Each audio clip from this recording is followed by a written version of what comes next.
بدأنا في الحلقة السابقة الكلام عن علاقة الإخوان المسلمين بالنازية وعلاقة حسن البنا بالتحديد، فأخذ فكرة الشعار اللي هو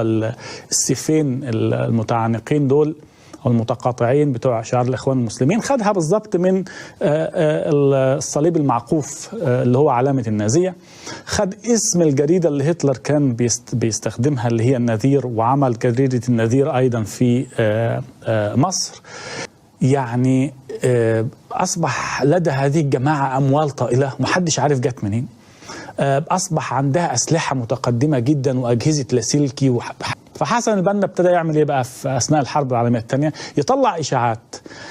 اشاعات ان المانيا وايطاليا واليابان اللي هم دول المحور اللي بيحاربوا الحلفاء، ان الدول دي تميل للاسلام واحنا لازم نبعت لهم شيوخ من الازهر. الكلام ده موجود في رساله من رسائل حسن البنا اللي بيقول ان الدول دي المانيا وايطاليا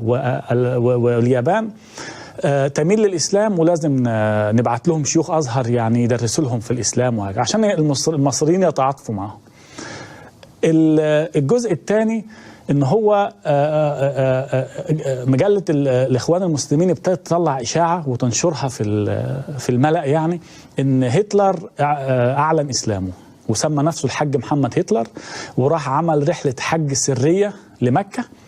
وان هو عمره ما هيرمي قنابل على مساجد في الدول الاسلاميه لانه مسلم، ويعني كده يبقى المفروض الشعوب الاسلاميه تبتدي تدعم هتلر ضد